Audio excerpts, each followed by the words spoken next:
Oke. Nah, sudah direkam oleh Sandra. Silahkan mempresentasikan, tapi sebelumnya awali dulu dengan doa dan kemudian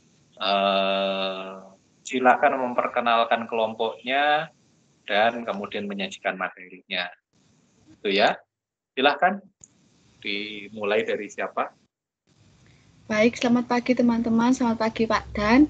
Saya di sini sama kelompok saya mau mempresentasikan struktur modal. Sebelum memulai presentasi pada pagi ini, alangkah baiknya jika diawali dengan doa. Doa menurut kepercayaan masing-masing, disilakan.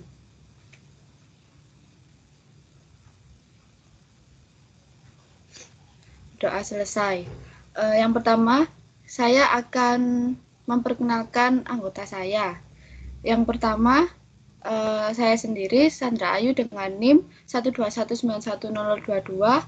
Yang kedua ada rekan saya, Valentitan Febio dengan NIM 121910025. Dan yang ketiga ada Vidya Paramita dengan NIM 121910026. Pengertian modal. Secara umum, modal dapat diartikan sebagai kumpulan uang atau barang yang digunakan sebagai dasar untuk melaksanakan suatu pekerjaan. Dalam bisnis, modal dikatakan sebagai aset utama perusahaan untuk menjalankan bisnis yang bisa berbentuk uang maupun barang yang bisa dikonversikan ke dalam satuan mata uang. Modal dalam akuntansi sendiri memiliki arti sumber daya atau aset keuangan apapun yang dimiliki perusahaan atau pemilik bisnis yang berguna dalam memajukan usaha tersebut dan bisa menghasilkan pendapatan. Modal bisa berarti saham, juga dapat mengacu pada dana yang dikumpulkan untuk mendukung bisnis atau proyek tertentu. Dalam bidang akuntansi, modal dapat mewakili akumulasi kekayaan perusahaan yang dicatat sebagai aktiva dalam laporan neraca. Nah, ini merupakan pengertian struktur modal sendiri. Struktur modal adalah perimbangan atau perbandingan antara modal asing dengan modal sendiri.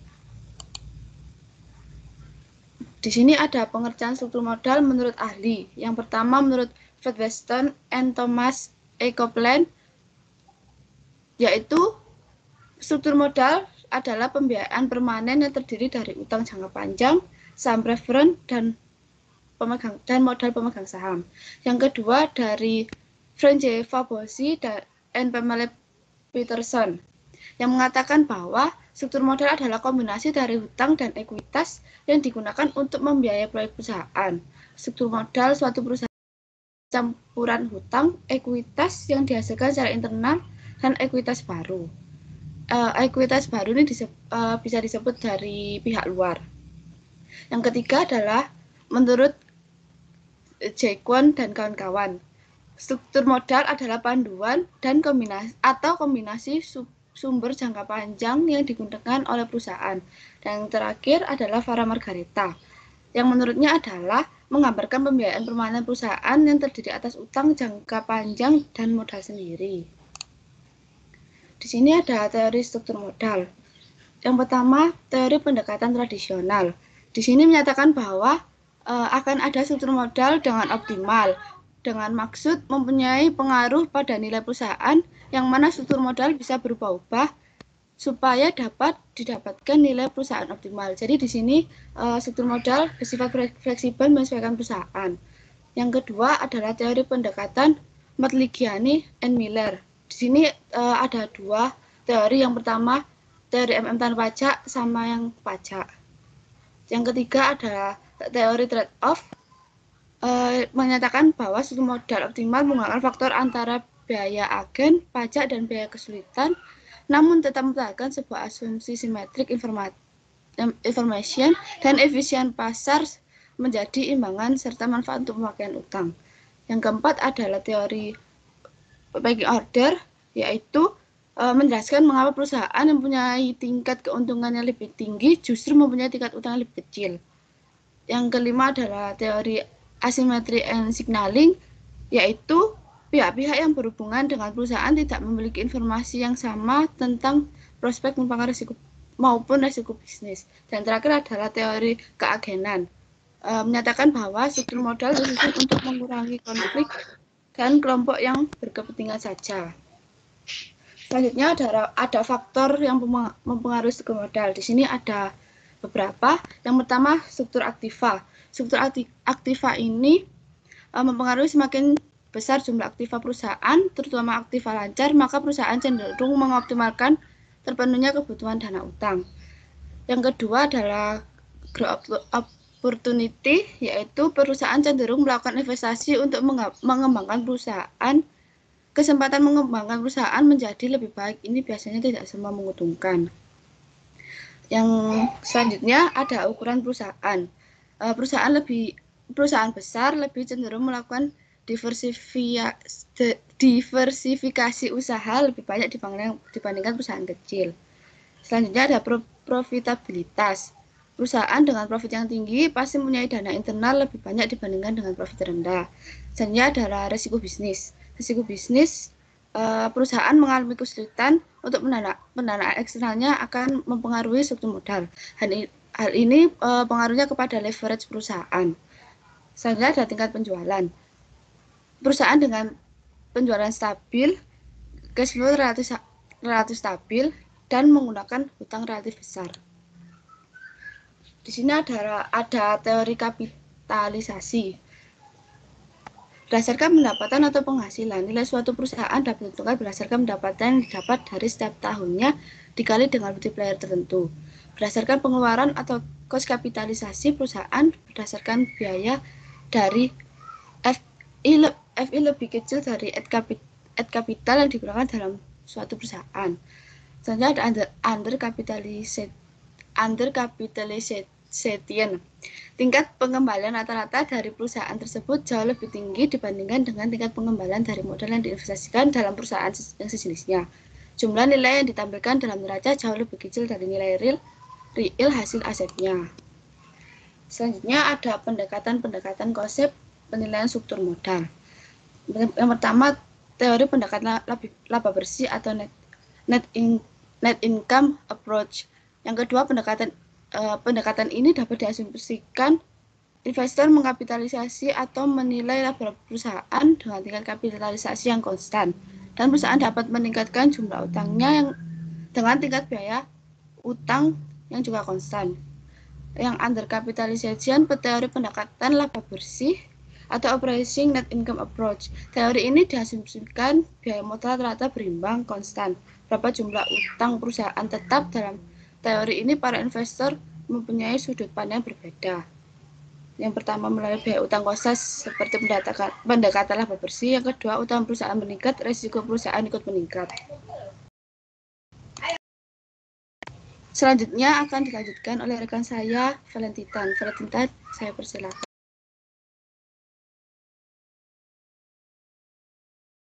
Jadi, saya akan menjelaskan tentang keputusan struktur modal dalam praktik.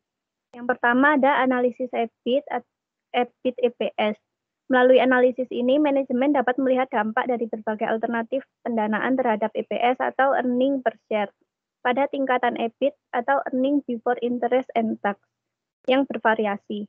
Yang dimaksud dengan EPS adalah laba bersih sesudah pajak atau earning after tax atau EAT. Dibagi jumlah lembar saham perusahaan yang beredar. Pada analisis ini, hubungan antara EBIT dan EPS dapat dicari dengan cara yang pertama, menghitung EPS pada berbagai alternatif pendanaan untuk EBIT tertentu, dan yang kedua, mengulang langkah pertama untuk EBIT yang berbeda-beda. Hasilnya kemudian digambarkan dalam grafik EBIT EPS. Indifferent point memberikan masukan penting bagi manajemen dalam memilih pembelanjaan. Jika EBIT lebih besar daripada indifferent point, perusahaan sebaiknya menggunakan hutang. Jika sebaliknya, menggunakan saham akan lebih menguntungkan. Perlu dicatat bahwa keputusan ini bisa salah jika aktual EBIT tidak besar seperti yang diharapkan. Rumusnya sendiri yaitu ada EAT saham, EAT utang, sama dengan jumlah saham yaitu EBIT dikurangi C1 dalam kurung kali 1 min T. Terus yang kedua EAT utang sama yaitu EBIT dikurangi C2 dikali 1 min T, sama dengan S1 S2. Next. Perbandingan rasio leverage. Tujuan dari analisis ini adalah untuk menentukan efek dari setiap alternatif pendanaan terhadap rasio-rasio leverage atau penggunaan hutang. Manajemen kemudian dapat membandingkan rasio-rasio yang ada saat ini dengan rasio-rasio pada alternatif pendanaan tertentu dan rasio-rasio industri sejenis. Rasio leverage terdiri dari rasio hutang, rasio jaminan, rasio hutang menunjukkan kemampuan perusahaan untuk memenuhi kewajiban jangka panjang, sedangkan rasio jaminan menunjukkan kemampuan untuk membayar bunga dan pokok pinjaman yang jatuh tempo. Untuk menghitung rasio hutang, manajemen menggunakan informasi dari neraca. Untuk menghitung rasio jaminan, informasi dari laporan laba rugi yang digunakan. Manajemen dapat menggunakan metode perhitungan rasio, yaitu yang pertama rasio hutang, total hutang dibagi total aktiva, selanjutnya hutang jangka panjang dibagi hutang dalam kurung hutang jangka panjang ditambah modal sendiri, dan total hutang dibagi modal sendiri. Untuk yang rasio jaminan, yaitu time interest earned sama dengan EBIT dibagi biaya bunga. Selanjutnya, debt service coverage sama dengan EBIT dibagi biaya bunga ditambah pembayaran pokok pinjaman dibagi 1 dikurangi pajak. Rasio hutang dan rasio jaminan dapat dihitung berdasarkan 1, posisi keuangan perusahaan saat ini, dan yang kedua, posisi keuangan perusahaan dengan alternatif-alternatif pendanaan yang ada seperti 100% modal sendiri dan 100% hutang. Next. Analisis arus perusahaan. Metode ini menganalisis dampak keputusan struktur modal terhadap arus kas perusahaan. Metode ini sederhana tetapi sangat bermanfaat. Metode ini melibatkan persiapan suatu seri anggaran kas yaitu yang pertama kondisi perekonomian yang berbeda, yang kedua struktur modal yang berbeda. Arus kas pada situasi yang berbeda ini dapat dianalisis untuk menentukan apakah beban tetap perusahaan, yaitu pokok pinjaman, bunga, sewa, dan dividen saham preferen yang dihadapi perusahaan tidak terlalu tinggi, sehingga kemampuan perusahaan untuk membayar beban tetap bisa mengakibatkan financial insolvency. Gordon Donaldson menyarankan bahwa kapasitas beban tetap perusahaan sebaiknya tergantung pada arus kas bersih perusahaan yang diharapkan dapat terwujud pada saat perekonomian mengalami resesi. Untuk rumus mendefinisikan CBR atau saldo kas yang diharapkan perusahaan pada akhir periode resesi. Rumusnya yaitu CBR sama dengan CO plus NCFR min FC. CO sendiri adalah saldo pada awal resesi. NCFR sama dengan arus kas bersih dari operasi selama resesi, dan FC adalah beban tetap perusahaan. Next. Faktor-faktor yang mempengaruhi struktur modal yaitu tiap perusahaan pada tahap awal berdiri pasti memerlukan modal untuk menetapkan struktur modalnya. Ada 2 hal yang harus dilakukan perusahaan, yaitu yang pertama penentuan kapitais, menentukan besarnya kebutuhan modal kuantitatif. Dan yang kedua penentuan struktur modal, yaitu menentukan sumber modal kualitatif atau jenis modal yang akan ditarik. Terdapat variabel yang mungkin akan berpengaruh, yaitu yang pertama tingkat bunga, stabilitas obral, tingkat pertumbuhan obral, susunan aktiva, kadar resiko dari aktiva, kebutuhan modal, struktur saingan, keadaan pasar modal, manajemen sikap, dan yang terakhir sikap pemberi pinjaman. Next. Struktur modal optimal. Yang dioptimalkan adalah struktur yang memaksimalkan harga dari perusahaan. Dan hal ini biasanya meminta rasio utang yang lebih rendah daripada rasio yang memaksimalkan EPS yang diharapkan. Dengan kata lain, struktur modal optimal adalah titik di mana K0 berada pada titik terendah. Pada posisi struktur modal optimal, tidak hanya rata-rata tertimbang biaya modal perusahaan mencapai titik terendah, namun total nilai perusahaan juga mencapai titik terendah. Hal ini disebabkan semakin rendah tingkat kapitalisasi, K0 digunakan pada arus laba operasi bersih perusahaan. Semakin tinggi nilai sekarang bersih arus tersebut. Jadi, struktur modal optimal adalah struktur modal yang meminimalkan biaya modal perusahaan sehingga memaksimalkan nilai perusahaan. Dengan kata lain, struktur modal yang optimal adalah struktur modal yang memaksimalkan EBIT atau EPS dan memaksimalkan harga saham serta meminimalkan biaya modal atau WACC.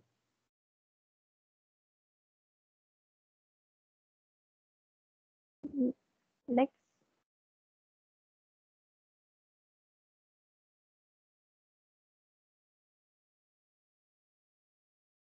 Untuk struktur modal optimal, di sini harus dilakukan analisis terhadap variabel yang berpengaruh terhadap struktur modal perusahaan dan hubungannya dengan penentuan nilai perusahaan.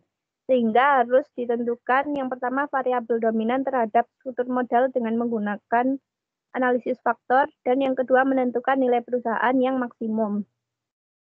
Selanjutnya ada analisis terhadap variabel yang berpengaruh terhadap struktur modal. Yang pertama ada stabilitas penjualan. Perusahaan dengan penjualan yang relatif stabil dapat lebih aman memperoleh lebih banyak pinjaman dan menanggung beban tetap yang lebih tinggi dibandingkan dengan perusahaan yang penjualannya tidak stabil. Yang kedua ada operating leverage. Perusahaan yang menggunakan leverage operasinya lebih mampu untuk menaikkan penggunaan leverage keuangan atau hutang. Selanjutnya ada corporate tax. Karena bunga tax deductible ada sebuah keuntungan jika menggunakan hutang. Marginal tax rate perusahaan yang lebih tinggi, maka keuntungan menggunakan hutang akan lebih tinggi. Semua yang lainnya dianggap sama.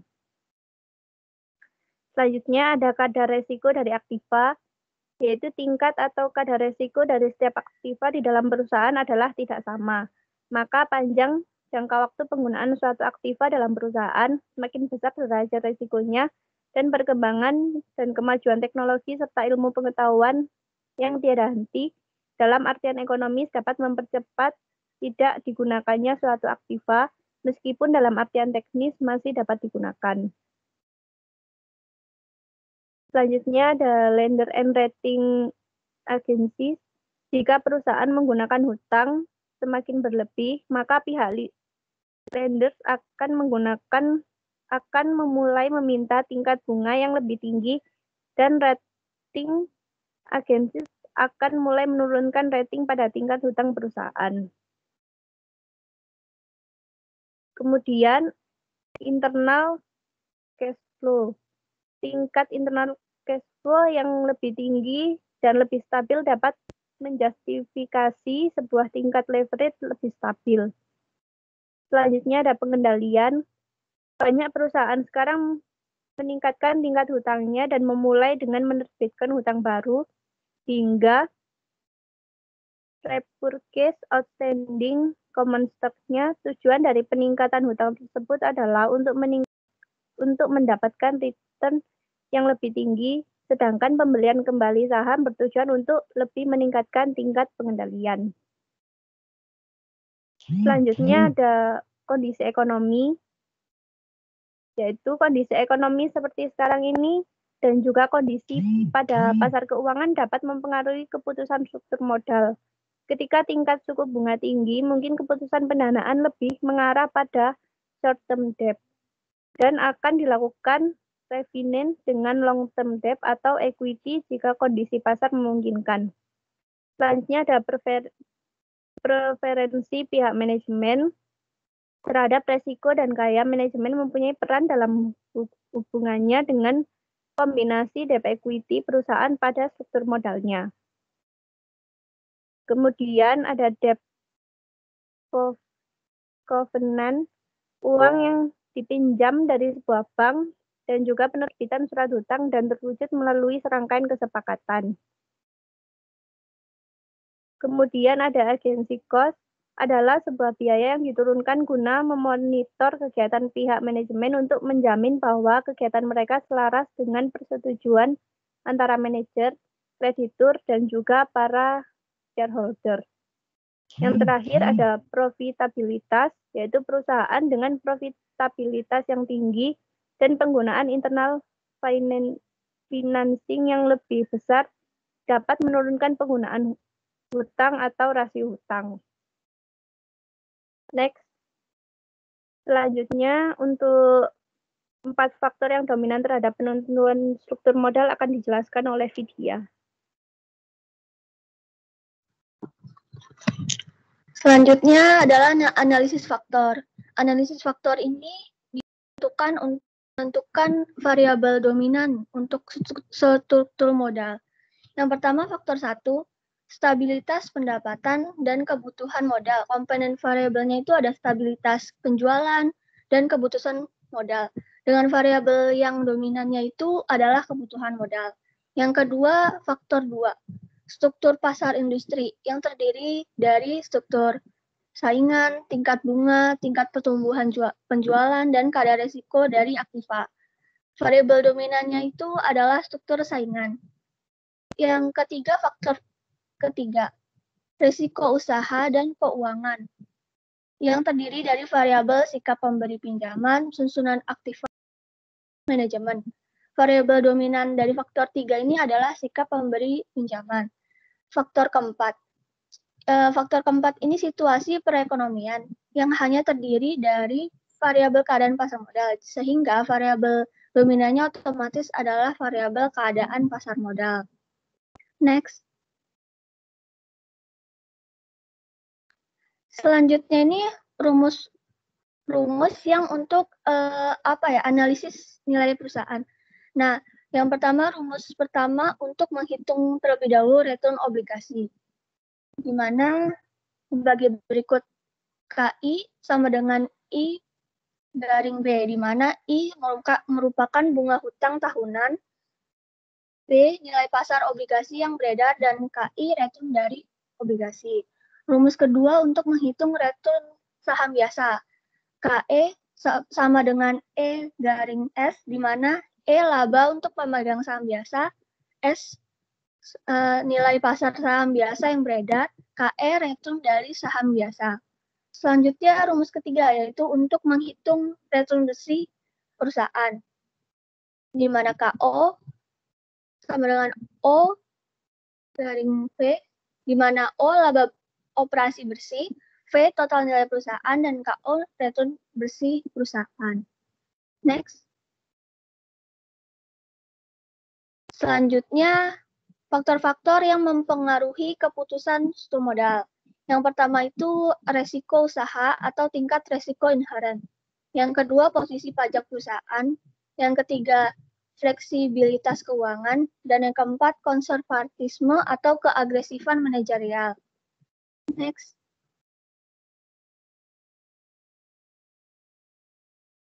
Nah, selanjutnya studi kasus.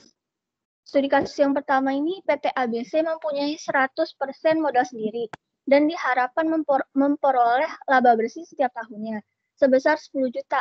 Kalau tingkat keuntungan yang disyaratkan oleh pemilik modal sendiri adalah 20%, maka perusahaan dan biaya modal perusahaan bisa dihitung sebagai berikut.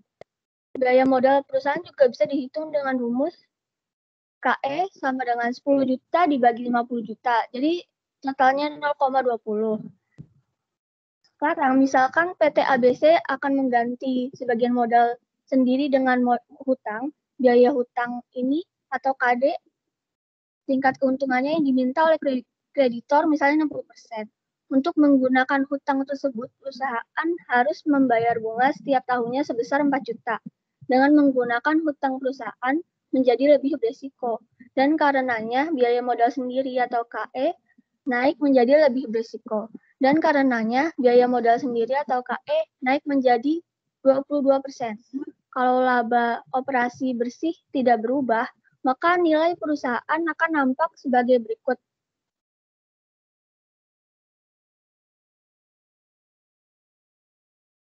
Jadi keadaan perusahaan menjadi lebih baik setelah perusahaan menggunakan hutang karena nilai perusahaan meningkat atau biaya modal perusahaan menurun.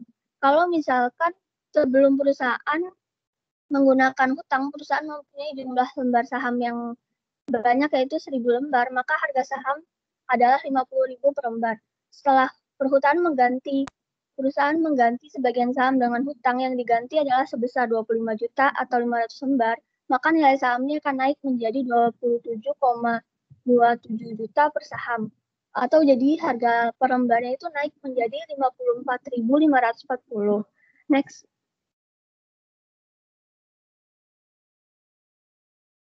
Nah, ini perhitungannya. Di mana laba bersih operasi itu 10 juta, bunga nggak ada. Terus laba tersedia untuk pembeli saham itu ada 10 juta. Biaya modal sendiri 0,20 yang tadi, terus nilai modal sendiri 50 juta, nilai perusahaan 50 juta, jadi perhitungan 0,20, 50 dibagi 50 ditambah 0, 0 dibagi 50, jadi hasilnya 0,2. Nah ini yang di sampingnya perhitungan untuk perusahaan yang mengganti modal sendirinya menjadi hutang.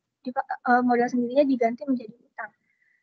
Laba operasi bersih 10 juta, bunga 4 juta, laba tersedia untuk pemegang saham 6 juta, biaya modal sendirinya 0,22 seperti halnya disebutkan di soal, terus nilai modal sendiri menjadi 27,27 juta, nilai hutang menjadi 4 juta per 0,16 atau jadi menggantikan modal sendiri sebesar 25 juta, nilai perusahaan naik menjadi 52,27 juta. Jadi perhitungannya biaya modal perusahaan ini 0,22, 27,27 plus 0,16 dikali 25 per 52,27, hasilnya ini biaya modal perusahaan ini di 0,191. Oke, next.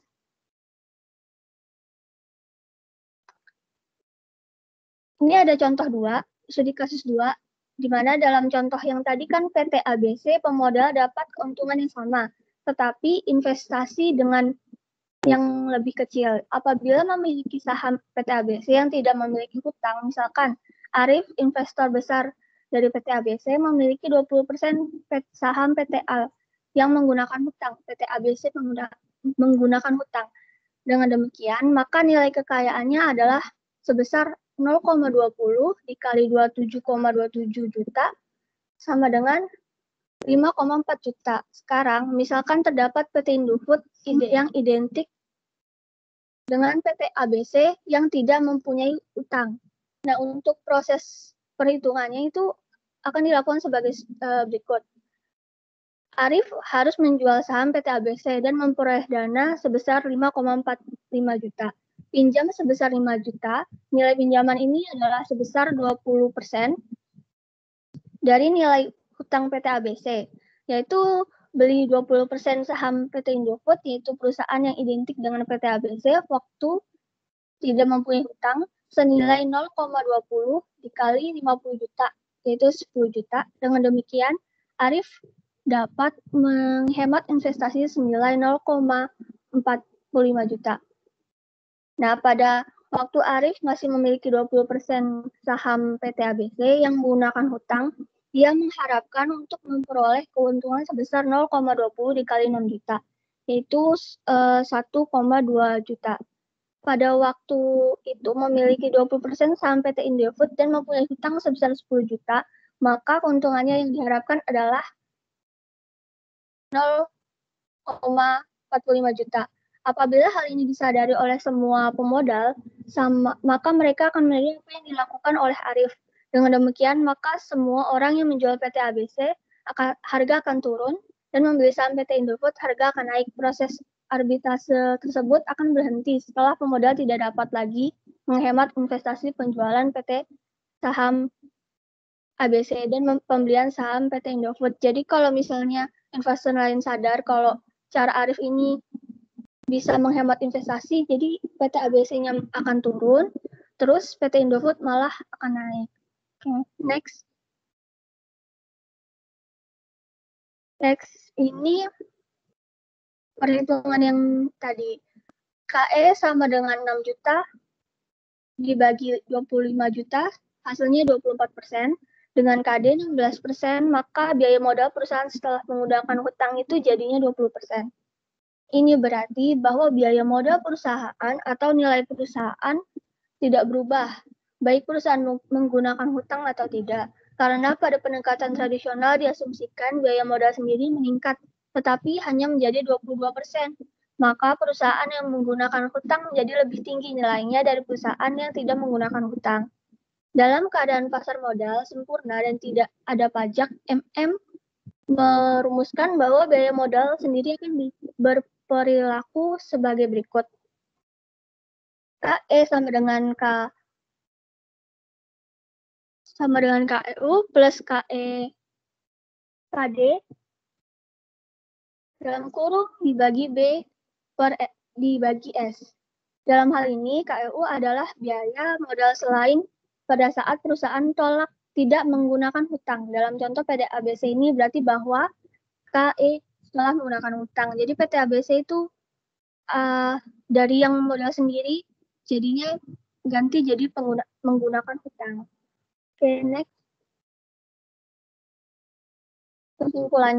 Kesimpulannya, struktur modal yang optimal adalah struktur yang memaksimalkan harga dari perusahaan, dan hal ini biasanya meminta rasio utang yang lebih rendah daripada rasio yang memaksimalkan EPS yang diharapkan. Ini teori struktur modal, menjelaskan apakah ada pengaruh perubahan struktur modal terhadap nilai perusahaan kalau keputusan investasi dan kebijakan dividen dipegang konstan, dan struktur modal yang dapat memaksimalkan nilai perusahaan atau harga saham adalah struktur modal yang terbaik. Pengambilan keputusan sangatlah penting karena kalau perusahaan salah dalam mengambil keputusan, maka tujuan perusahaan tidak akan tercapai. Jadi kalau struktur modal yang optimal itu lebih meminta rasio utang yang lebih rendah. Jadi memaksimalkan IPS-nya atau profitabilitasnya.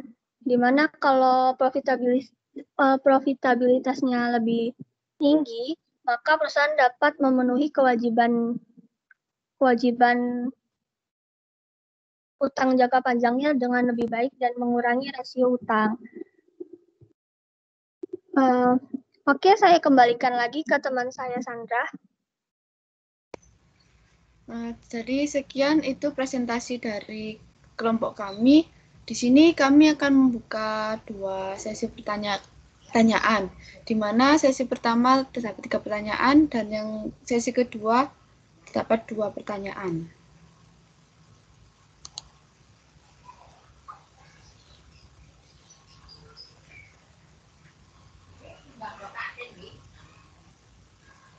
Untuk Selina, dipersilakan. Terima kasih waktunya. Perkenalkan, saya Selina, NIM 1219136. Saya ingin bertanya, struktur modal ini kan berpengaruh kepada kesehatan perusahaan ya. Semisal perusahaan itu mengalami peningkatan hutang, jadi kan rasio utangnya atau liabilitasnya terhadap modal itu lebih tinggi dari sebelumnya. Apakah ini bisa menjadi risiko bagi perusahaan tersebut? Kenapa? Itu pertanyaannya. Makasih.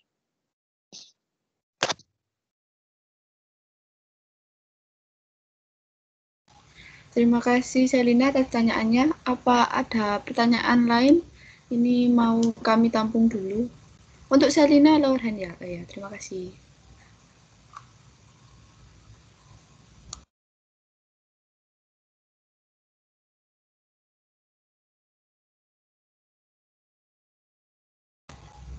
Iya, Feni, silakan.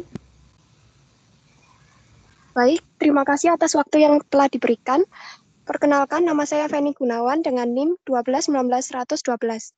Saya ingin bertanya, apakah dengan perusahaan memutuskan untuk meningkatkan leverage-nya justru semakin baik atau semakin buruk dikala kondisi pandemi seperti sekarang ini? Apa alasannya? Terima kasih.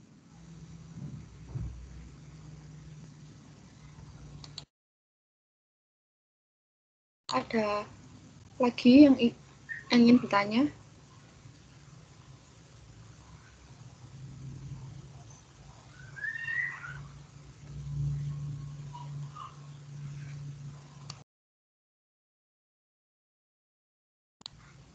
Untuk Feni bisa lower hand ya.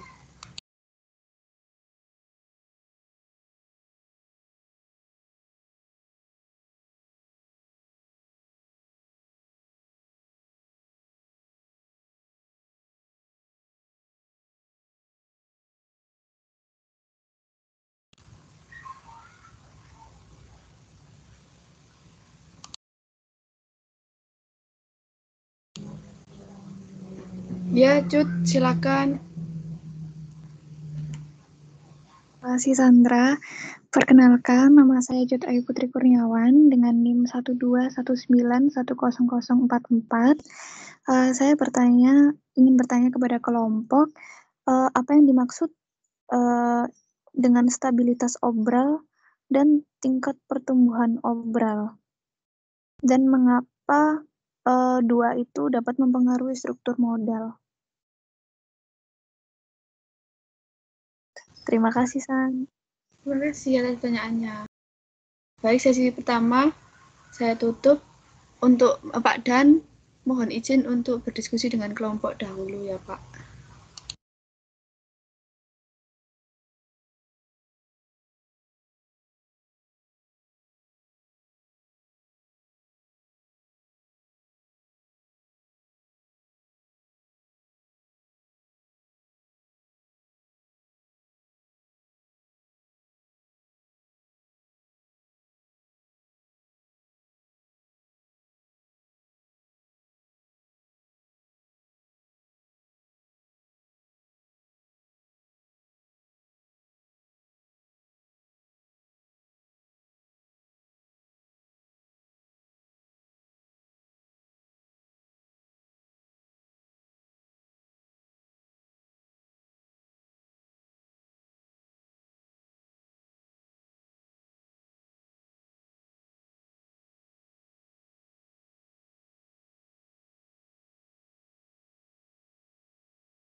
Baik, di sini saya akan menjawab pertanyaan dari Feni Gunawan.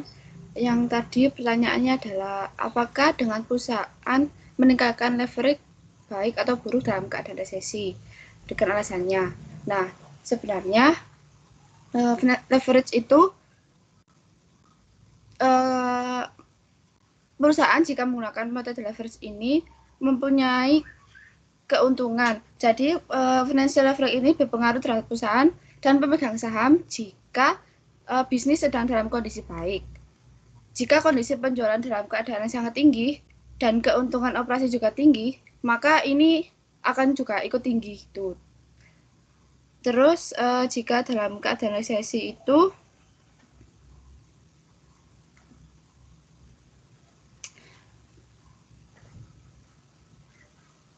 tidak disarankan ya, karena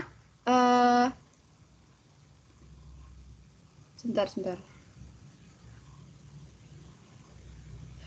Kalau misalnya iklim bisnis itu suram, maka menyebabkan keuntungan operasi tidak akan bisa menutup beban yang akan datang dari bunga pinjaman atau utang.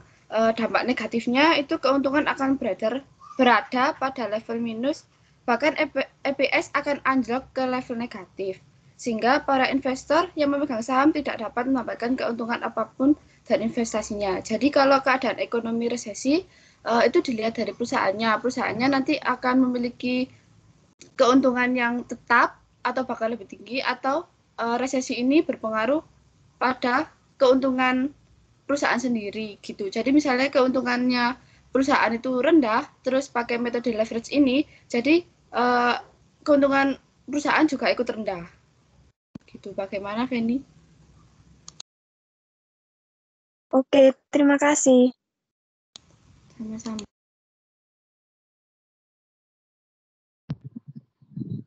Oke, saya akan menjawab pertanyaan dari Selina ya. Selina, pertanyaannya, jika perusahaan meningkatkan hutangnya, dan apa risikonya ya, Selina? Oke, jadi kalau perusahaan meningkatkan hutang itu melalui berbagai analisis. Jadi kalau misalnya dia meningkatkan hutang untuk meningkatkan nilai perusahaan, itu pasti juga melalui beberapa perusahaan. Dan struktur modal juga ada yang namanya analisis yang berpengaruh terhadap struktur modal. Jadi kalau misalnya rasio hutangnya itu rendah, berarti sebisa mungkin perusahaan ini profit yang dihasilkan juga tinggi. Jadi dapat memenuhi kebutuhan kewajibannya. Sebenarnya soal resiko jika perusahaan terus-menerus meningkatkan rasio hutangnya menjadi lebih tinggi, itu lebih ke sebentar.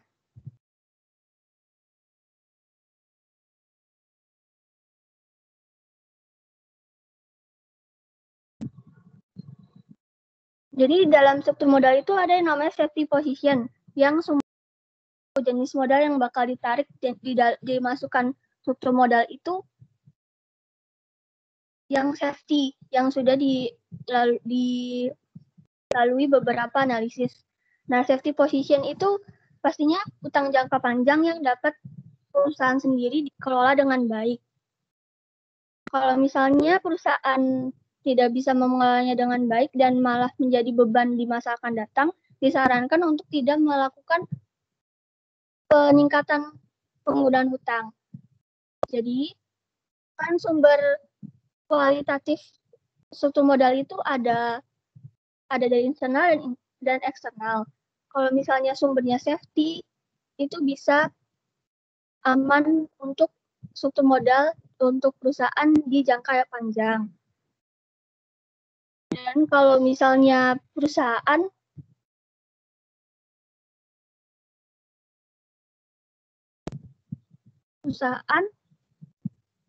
melakukan analisis yang untuk meningkatkan nilai perusahaan, itu memang pasti dia meningkatkan penggunaan hutang dibanding modal sendiri untuk meningkatkan harga saham biasanya, Sel.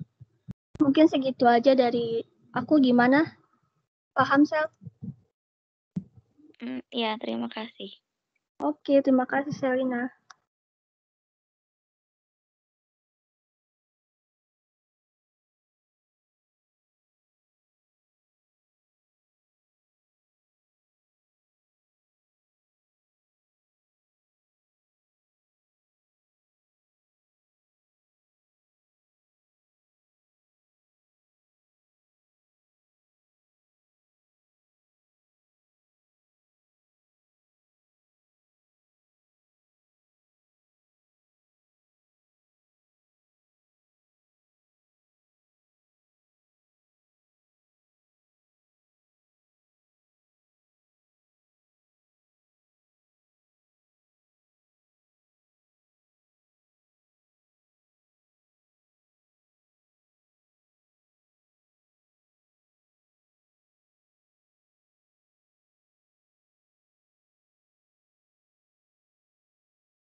Baik, saya akan menjawab pertanyaan dari Jud, yaitu apa yang dimaksud dengan stabilitas obral dan tingkat pertumbuhan obral. Itu cara pengukuran dengan membandingkan penjualan pada tahun ke-T setelah dikurangi penjualan pada periode sebelumnya terhadap penjualan pada periode sebelumnya. Jadi stabilitas obral itu kita membandingkan periode penjualan tahun ini dengan tahun sebelumnya.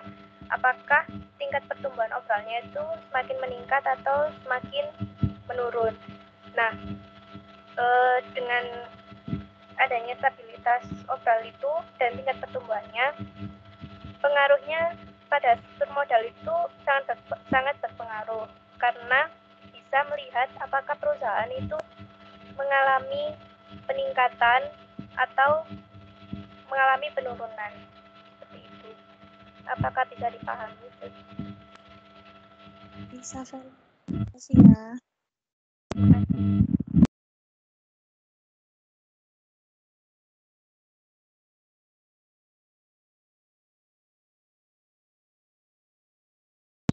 Selanjutnya kita akan membuka sesi tanya jawab yang terakhir. Mungkin untuk dua terakhir bisa raise hand kalau mau bertanya. Oke, Sabila bisa on voice. Terima kasih atas kesempatan yang diberikan. Saya Isabella Mariana, 1219-132. Saya ingin bertanya bagaimana cara menyusun struktur modal yang optimal. Terima kasih. Terima kasih Isabella. Mungkin satu lagi pertanyaan dari yang lain bisa raise hand.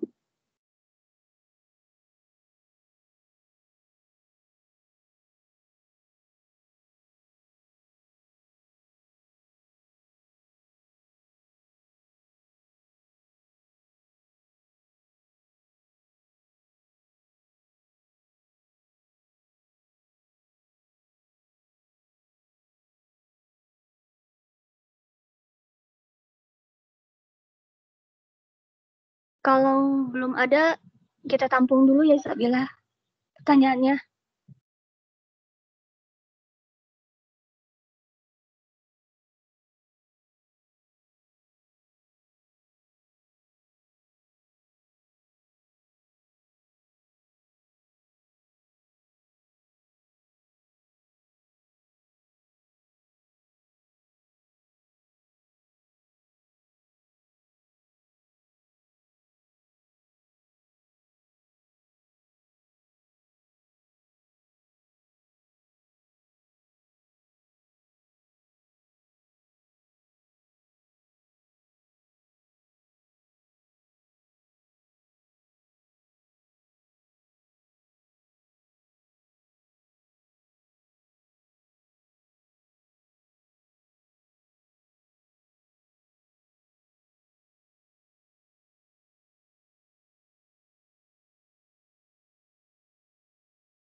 Baik, saya akan menjawab pertanyaan dari Isabella.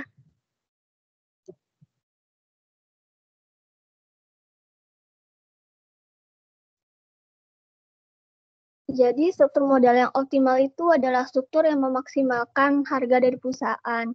Nah, dan hal ini biasanya meminta rasio utang yang lebih rendah daripada rasio untuk memaksimalkan EPS yang diharapkan. Dengan kata lain, struktur modal optimal adalah titik di mana KO atau kapitalisasi berada pada titik terendah. Pada posisi struktur modal optimal, tidak hanya tertimbang biaya modal perusahaan mencapai titik terendah, namun total perusahaan juga mencapai titik tertinggi.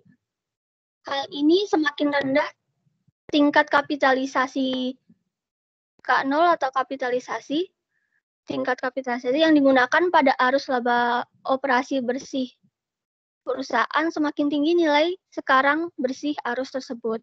Jadi struktur modal optimal itu cara menentukannya meminimalkan biaya modal perusahaan sehingga memaksimalkan nilai perusahaan. Jadi dia itu memaksimalkan EBIT atau EPS dan memaksimalkan harga saham dan meminimalkan biaya modal.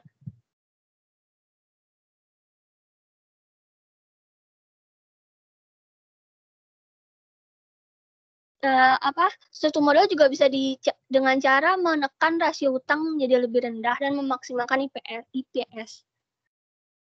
Mungkin segitu aja dari jawaban dari aku. Bagaimana Isabella, bisa dipengerti? Bisa, terima kasih. Terima kasih Isabella. Baik, cukup sekian presentasi dari kelompok kami. Mohon maaf jika ada kesalahan dan kekurangan. Selanjutnya saya kembalikan ke Pak Dan.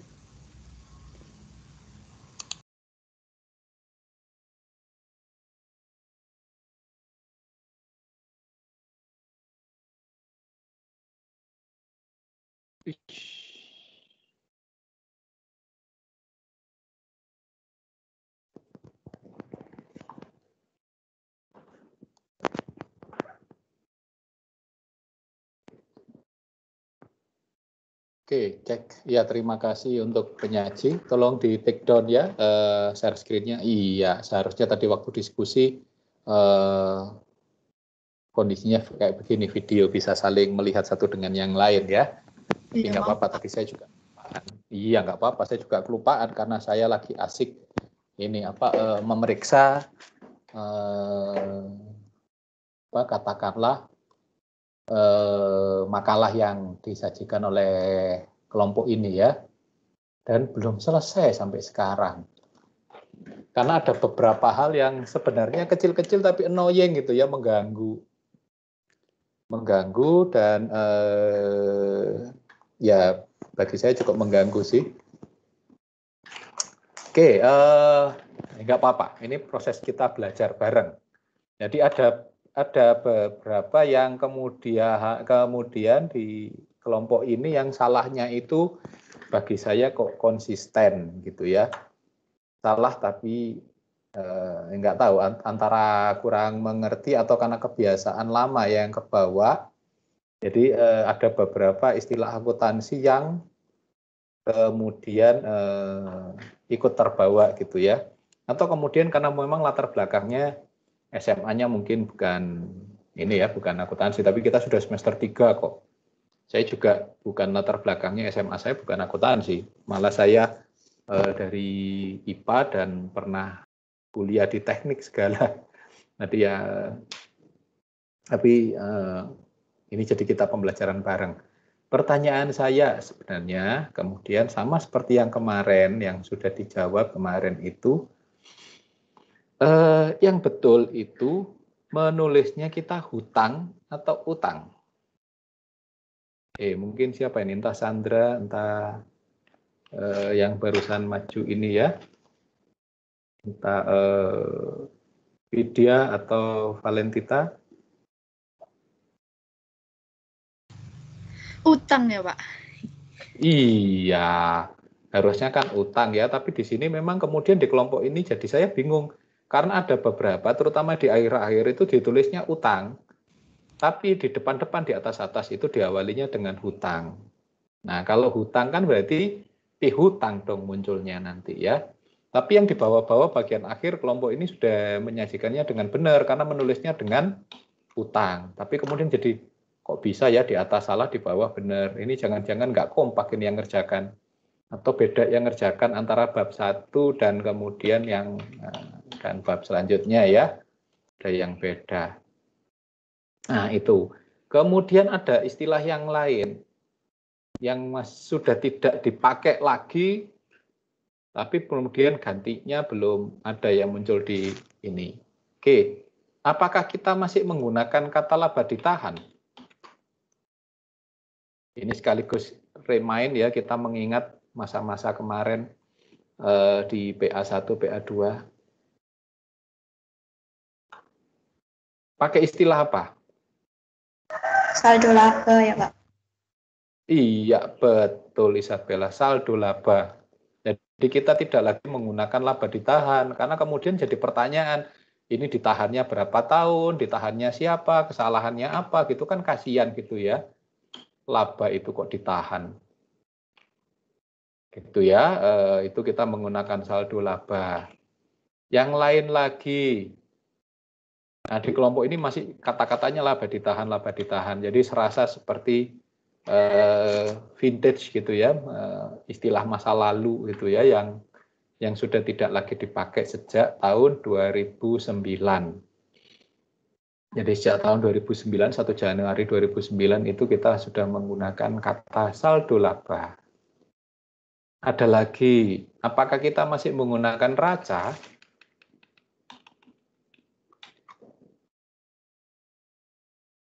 Oke, istilah yang benar apa? Oke, siapapun yang ada di sini. Posisi keuangan ya Pak. Iya, betul. Posisi keuangan. Raca itu sudah tidak lagi dipakai sejak sama tahun 2009. Jadi sejak tahun 2009 saat kita menggunakan PSAK secara penuh yang itu berbasis IFRS, termasuk istilahnya itu pada dirubah semua. Jadi kalau masih menggunakan raca masih dipakai, tapi di SAK etap yang bukan SAK umum ya, yang SAK yang under IFRS atau untuk yang perusahaan go public. Itu yang harus difahami semuanya ya, kita sudah berubah. Jadi kalau Anda masih menggunakan istilah lama itu jadi kemudian jadi pertanyaan saya, itu bacaannya atau kemudian saat di sini menuliskannya itu referensinya yang memang kedaluarsa. Oke, bahwa memang katakanlah istilah akuntansi itu lebih dulu gitu ya berubah, tapi kemudian untuk di keuangan itu memang agak lambat karena memang berbeda perspektif ya, satunya perspektif akuntansi, satunya perspektif manajemen. Sama sebenarnya seperti kemudian ada yang lain sih, ini kita kalau kata yang betul itu risiko, bukan resiko, karena berasal dari bahasa Inggrisnya itu risk. Jadi risiko, jadi tidak kemudian menggunakan kata resiko. Di makalah ini jadi banyak juga yang resiko, tapi ada beberapa yang juga sudah menggunakan kata resiko. Jadi kok kayaknya nggak konsisten ya. Kesalahannya konsisten untuk tidak konsisten, tapi ini bukan ya ini kita belajar bareng ya supaya kita menggunakan istilah yang benar. Kemudian di makalah, karena kita kemudian makalah itu adalah bagian dari penulisan ilmiah, jadi ada beberapa yang tidak boleh dipakai. Contohnya apa? Contohnya adalah tidak menggunakan bullet, tapi hanya just numbering. Jadi jangan menggunakan dol-dol itu ya, terus kemudian ada yang seperti tanda ini apa namanya, seperti tanda panah, karena harusnya pakai nomor semua. Jadi contohnya di kelompok ini 2.1.3 faktor yang memengaruhi, karena awalan dan kemudian awalan untuk huruf dasar kata dasar yang KPTS itu harusnya luruh, yang memengaruhi bukan mempengaruhi. 2.1.3 di bawahnya itu kan pakai buletan gitu ya, dol-dol balet gitu ya. Itu kemudian bisa diganti dengan number. Jadi entah itu 1 dalam kurung atau kemudian dilanjutkan 2.1.3.1. Terserah, tapi tekniknya harus menggunakan angka. Seperti di bawahnya ini berikut urutannya. Baik di bawahnya packing order itu sudah benar kelompok ini, bahwa kemudian 1, 2, 3, 4. Tidak kemudian pakai valid ya. Nah, ini kita belajar bareng. Juga jangan lupa ada beberapa hal seperti mencantumkan referensi. Nah, kelompok ini referensinya itu masih ditulis semuanya nama lengkap, pakai tahun sih. Tapi kemudian ada yang miss, harusnya menggunakan surname, kata belakang. Jadi contohnya kalau Valentita Febio itu Febio, V. Nah, itu nulisnya kayak begitu.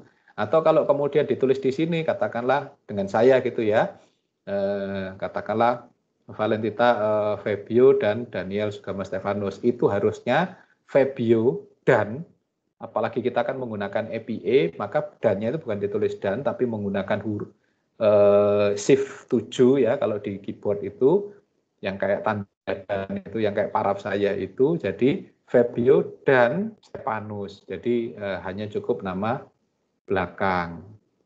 Ini yang agak menarik ini kemudian Auriga Ega, karena kemudian Ega dan siapa gitu. Yang nggak enak itu Anita Jessica Gunawan, karena kemudian Gunawan dan ini, nah, terus dipikirnya cowok, apalagi kemudian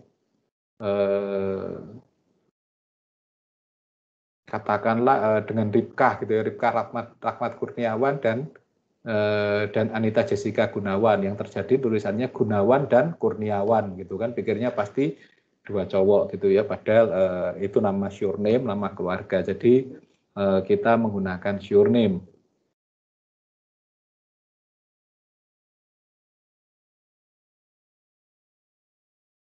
Oh, ada yang lebih singkat ya, Christopher Theodorus Kimitai, itu hanya tai-nya yang di belakang. Oke, itu cara-cara penulisan. Nanti cara-cara penulisan seperti apa, tolong bisa dilihat di panduan penulisan PKL TA, PKL dan tugas akhir untuk di FEB ini sudah ada. Jadi itu bisa yang kemudian dibaca, termasuk kemudian di daftar pustaka seperti apa. Jadi jangan sampai salah ya. Ini kita proses belajar, Anda semester 3, awal-awal ini. Dan tugas pertama dari Pak Dan lagi ya, membuat makalah, harus presentasi. Enaknya kan kuis besarnya langsung semuanya ada di sini gitu ya, tidak perlu kuis besar lagi gitu ya, kuis besarnya langsung presentasi ini. Oke, itu hal-hal yang mungkin bisa diperbaiki, nanti masukan dari saya, tolong dilihat, dan juga ada satu lagi ya yang di makalah ini juga ada gitu, ada kayak kemudian huruf itu yang ada di dalam kotaknya, kurungnya gitu ya, itu kan serasa, kalau saya sih biasanya loh, ini kan kalau kita mengopi dari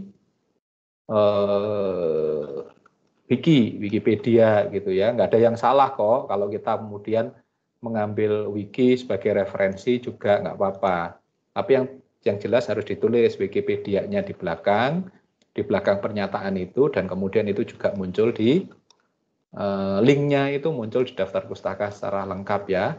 Jadi nama, judul, kemudian Wikipedia-nya halamannya apa gitu harus ada. Jadi ada panduan bagaimana cara kita juga ngambil dari link, entah itu dari wiki, entah itu dari sumber-sumber yang lain, contohnya dari web, dari blog, itu boleh kok diambil. Walaupun kalau kita lihat urutannya itu yang paling tinggi nilainya itu, atau paling tinggi kepercayaannya itu, referensi itu berasal dari, atau citasi atau referensi itu pertama dari buku, kedua dari artikel jurnal, ketiga dari artikel jurnal itu biasanya yang ada di jurnal-jurnal yang terbitan karya ilmiah gitu ya. Kemudian ada dari sumber lain, contohnya wiki, blog, dan sebagainya. Itu urutannya, tapi kalau kemudian, tapi ya karena itu urutan, berarti kan ada cara mencitasinya juga. Oke, yang lain-lain, ini yang depan-depan ya, tolong diperbaiki di kata pengantar, karena Kata pengantar itu bukan hanya kepada saya terima kasihnya, nanti kalau di sini nanti saya dimarahin oleh Pak Rektor. Jadi pertama itu pada Tuhan pasti, kemudian Rektor, Dekan, Kaprodi, baru dosen pengampu. Setelah itu orang tua. Jadi yang terlibat langsung terhadap penulisan ini juga kawan-kawan.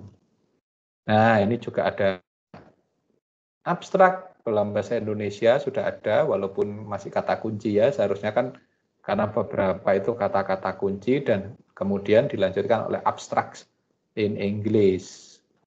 Nah, tinggal ditambahkan aja, sudah saya kasih tanda, sudah bisa diperbaiki ya di kelompok ini nanti. Sebenarnya tidak buruk-buruk amat, tapi bahwa kemudian memang karena ini belajar awal memang masih harus belajar sana sini ya, banyak masukan yang kemudian bisa diperbaiki bersama. Tapi secara penulisan runutnya dan sebagainya sudah relatif bagus kelompok ini ya. Hanya kemudian secara teknis memang masih ada beberapa yang masih salah. Oke. Itu secara teknis ya, dari makalah dan dari apa yang disajikan di makalah juga mungkin karena ini juga materi yang banyak, terus kemudian materi yang mungkin cukup baru bagi Anda, manajemen keuangan ini, saya melihat kemudian di PowerPoint itu yang terjadi memang masih power text ya, teksnya di semuanya ada sehingga bisa dibaca. Kecuali yang mungkin yang ketiga nyaji ketiga yang relatif selain dibaca itu diinterpretasi gitu ya. Jadi bagaimana kemudian menginterpretasi sih sebenarnya dalam presentasi ini. Tidak harus plek dengan tulisannya. Tapi nanti kita belajar karena nanti setelah ini kan proses Anda nanti akan belajar terus bagaimana cara menyajikan jadi cara menulis, mempresentasikan, membuat PowerPoint dan sebagainya itu menjadi bagian dari pekerjaan kita sebagai orang akuntansi. Pak, masa nanti sampai lulus bekerja? Iya. Sekarang kan masih enak aja Anda kemudian katakanlah kan masih parsial ya. Tapi nanti kalau sudah kerja, kita itu sudah menyusun laporan keuangan, kita juga harus membuat analisisnya, kita kemudian nanti namanya itu membuat sustainable reporting, terus kemudian prospektus dan sebagainya itu siapa yang buat? Itu akuntan. Ya karena itu maka belajarnya bertahap ya. Ini kan belajar sekolahnya, nanti kemudian saat pertama kali masuk kerja jadi staff, ya nanti urusannya belajar akuntansinya. Kemudian naik, setelah jadi staff, nanti kemudian jadi analis laporan keuangan. Setelah analis laporan keuangan, itu meningkat lagi, bisa kemudian menyimpang ke internal audit, atau pemeriksa internal, atau mungkin jadi yang lebih tinggi ya, manajer keuangan. Berarti menyajikannya bukan hanya laporan yang sifatnya akuntansi, sifatnya keuangan, tapi juga non-keuangan. Itu yang kita kenal dengan sustainable reporting. Itu yang kita belajar nanti dengan triple bottom line-nya. Jadi masih panjang belajar Anda masih semester 3 ya, masih belajar yang memang dekat sekali dengan akuntansi. Nanti mulai semester 5, 6, itu belajar kemudian akuntansi yang dengan perspektif bukan hanya akuntansi keuangan, bukan manajerial, tapi juga belajar pajak, akan belajar di manajemen keuangan, karena setelah ini kan lanjutan dari intermediate itu kan kita membuat analisis laporan, membuat laporan keuangan, terus kemudian manajemen keuangan, membuat juga sampai ke analisis laporan keuangan, sampai kemudian bagaimana dasar-dasar teorinya dibentuk. Itu kemudian kita juga kemudian nanti belajar pajak, belajar standar-standar yang lain, bagaimana kalau nanti dibebankan dan sebagainya. Itu apalagi nanti kalau sudah masuk ke semester 7, lebih detail lagi kita belajar. Tapi santai aja, ini masih proses ya, kita masih 1 per 1. Oke. Nah, mengenai ini hari ini yang kita pelajari secara materi karena kita ngomongin struktur modal. Nah, ini kadang-kadang secara akuntansi kok agak berbeda. Nah, di dalam struktur modal itu kan kita bicara sebenarnya tentang sumber dana perusahaan. Kalau kita belajar katakanlah agency cost atau teori agensi, teori keagenan itu mengatakan bahwa yang namanya, ini kan perspektifnya perusahaan ya, kalau kita ngomong manajemen keuangan, kita ngomong akuntansi itu perspektifnya dalam perusahaan sendiri. Artinya kita sebagai anggota tim manajemen. Kita menganggap yang namanya investor, yang namanya pemegang saham itu adalah pihak luar. Dia adalah bagian di luar perusahaan. Karena apa? Kita yang bekerja loh. Kita yang kemudian beraktivitas, kita yang beroperasional. Sehingga pemegang saham itu dianggap sebagai orang yang hanya naruh duitnya, karena kebutuhannya dia naruh duit, maka ya sudah, percayakan pada kami akan bekerja, kemudian kami akan tingkatkan nilai perusahaan, kami akan tingkatkan kapitalisasi, mengkapitalisasi, dikapitalisasi, di sini sudah banyak istilah-istilah itu, jadi dikapitalisasi, kita tingkatkan. Dari modal Anda butuh berapa sih kembaliannya?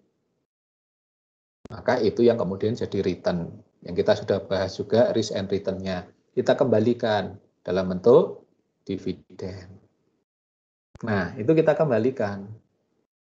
Tapi kan namanya investor, namanya pemegang saham, itu kan pasti kemudian cawe-cawe, ikut kendali, ikut macam-macam dalam sebagainya. Dan salah satunya kan mereka di rapat umum pemegang saham, kalau ternyata kinerja kita jelek sebagai manajemen, maka bisa saja kita diganti dengan siapapun yang akan ditunjuk. Nah, itu akhirnya apa? Loh, kalau begitu yang namanya pemegang saham itu kan punya kendali. Berarti apa? Ya struktur modal ini supaya kita tidak kemudian sepenuhnya dikendalikan oleh manajemen, manajemen ini dikendalikan seluruhnya oleh pemegang saham, maka harus ada penandingnya. Nah, nah ini kemudian kita ngomong packing order, bahwa sumber itu tidak hanya berasal dari investor, ada yang namanya kreditor yang memberi utang. Oke, kita carilah hutangan kalau kita butuh dana. Datanglah si kreditor, pihak ketiga nih, orang ketiga. Biasa ya, kalau Anda kan di masa-masa muda ini, kalau ada sudah orang ketiga masuk, itu kan jadi gangguan gitu ya. Nah, ini orang ketiga masuk, menawarkan sesuatu yang baik. Udah, kamu saya pinjemin nih, saya kasih utang. Saya tidak akan mencampuri urusan kendalimu, urusan internal perusahaanmu. Yang penting kamu kembalikan ke kami sesuai yang kami minta. Yaitu namanya kreditor pasti kemudian minta kembaliannya itu dalam bentuk bunga dan angsuran pokok. Bedanya kalau pemegang saham kan naruh duitnya sepenuhnya, mereka taruh aja. Mereka akan percaya aja. Umurnya panjang. Sedangkan kalau utang itu ada umur tertentu ya, walaupun jangka panjang tetap aja ada yang 5 tahun, 10 tahun, 15 tahun. Bisa yang private placement langsung ditaruh, bisa kemudian lewat obligasi surat utang. Nah, itu yang kemudian menjadi pihak ketiga yang menawarkan. Enaknya apa? Tidak diurusi, tidak dicawe-cawe, tidak urusan internal kita, urusan aktivitas kita di manajemen tidak dicampuri oleh si kreditor. Nah, terus kreditor ini karena dia pengembaliannya tetap, kita ngitungnya enak. Oh, per bulan itu kita pasti akan mengeluarkan sekian. Kebutuhan kita per tahun akan jadi sekian. Karena kemudian juga itu berpengaruh ke pajak, yang itu istilahnya tadi sudah disebutkan ya, tax deductible, pengurang pajak. Bunga itu adalah pengurang pajak, sehingga karena kita harus mengembalikan bunga utang, maka penghasilan kita, pendapatan kita dikurangi dengan beban bunga. Sehingga pajak kita jadi lebih kecil. Makanya di dalam packing order disebutkan bahwa yang namanya pemegang, yang namanya kreditor itu lebih diprioritaskan, lebih dipilih ketimbang pemegang saham. Jadi kalau ada butuh dana gitu ya, manajemen butuh dana untuk operasional yang lebih besar, entah kita mau menggabungkan usaha, entah kita kemudian mau memperbesar karena kita mau produk baru, kita mau ekspansi pasar, nah kita kan butuh dana nih untuk investasi. Nah, kita itu daripada pemegang saham yang ini jelas tocoe, mereka pasti akan mencampuri urusan kita macam-macam. Saya lebih baik cari utang. Nah, itu kemudian karena apa tidak dicampuri, dan utang itu bisa lebih mudah diprediksi.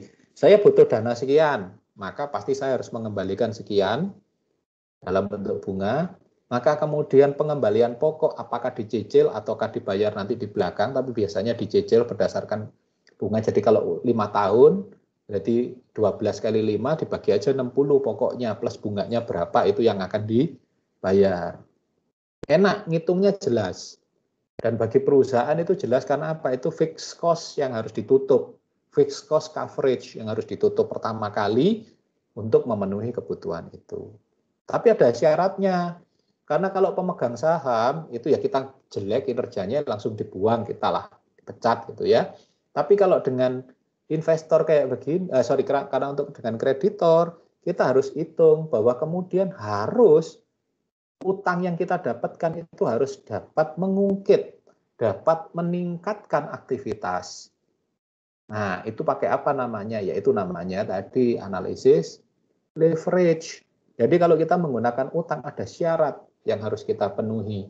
Secara operasional harus meningkat. Namanya financial leverage. Ada pengungkit secara operasional. Ada kemudian apa? Kalau operasional meningkat, berarti kan harusnya keuangan juga meningkat.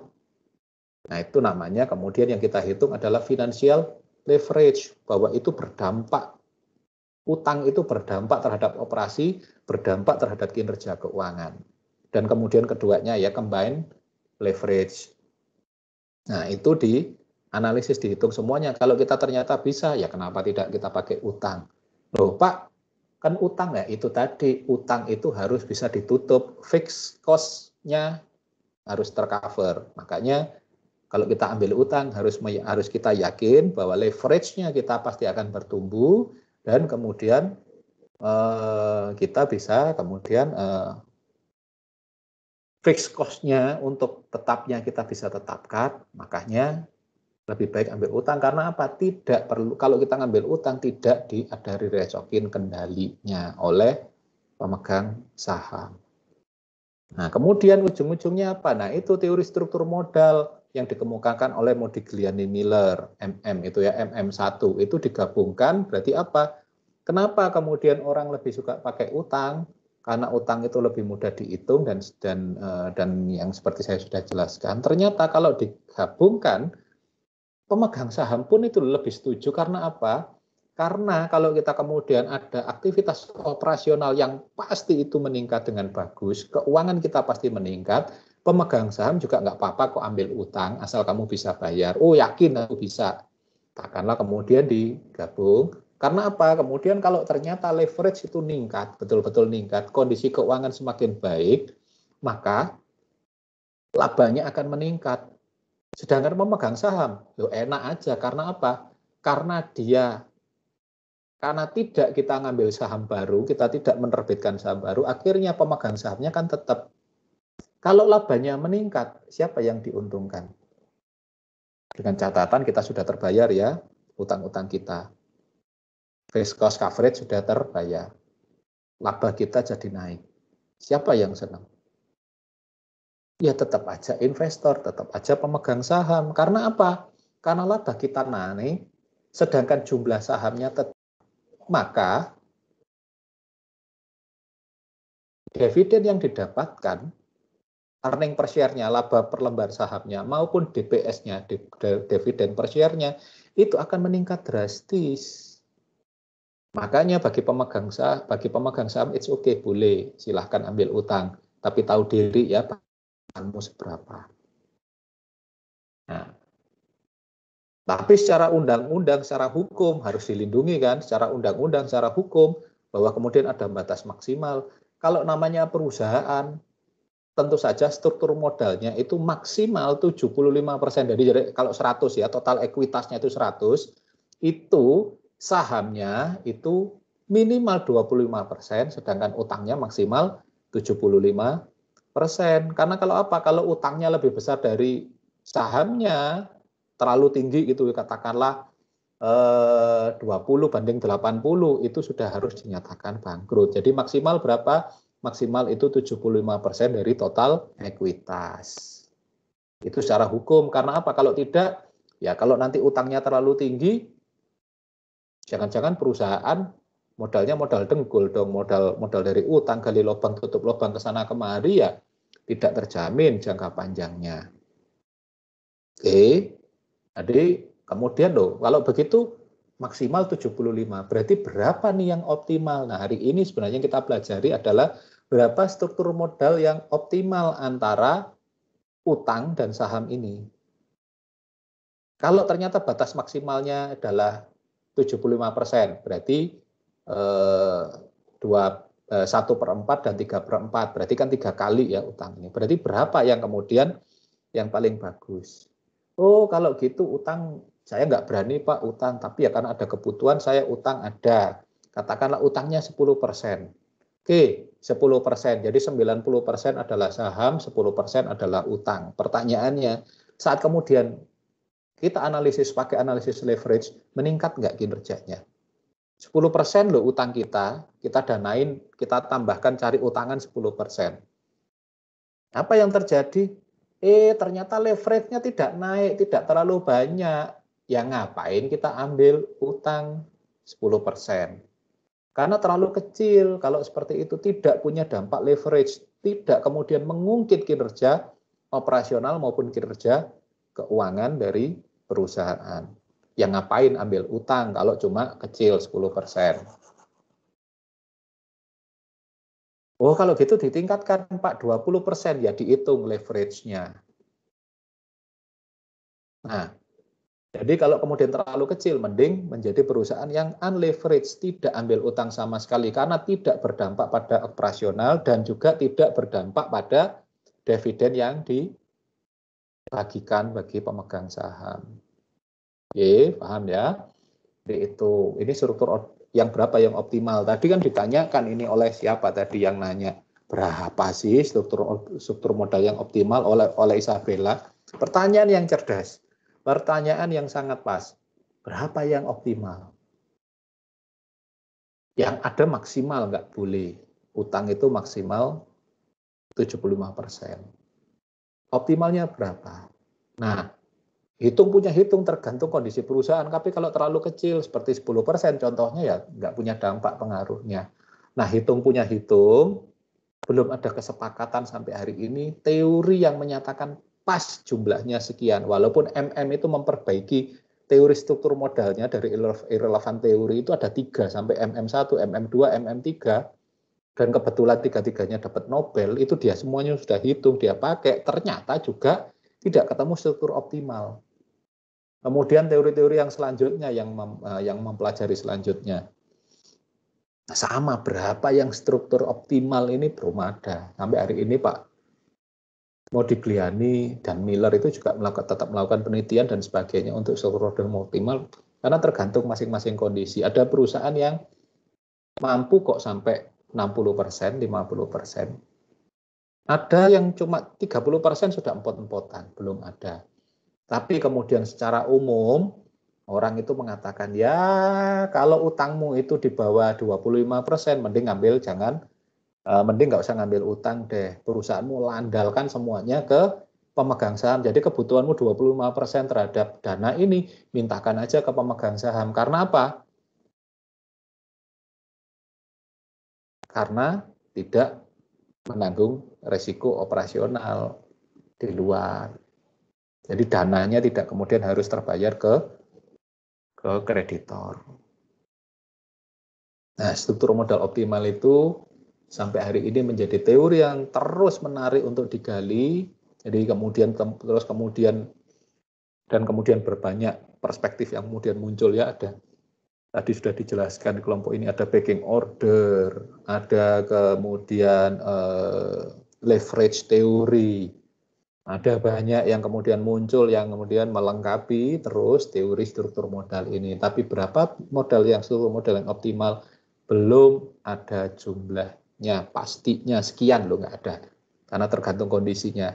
Tapi kesepakatan secara umum, mending tidak ambil utang kalau memang kebutuhan kita itu cuma di bawah 25%. Itu secara umum. Tapi belum berani ada yang ngomong teorinya di bawah 25%. Itu nggak ada secara teori, hanya masih itu hipotesis ya, tinggal di bawah 25%, mending tidak ambil utang, mending didanai semuanya dengan saham, alias menjadi perusahaan yang leverage.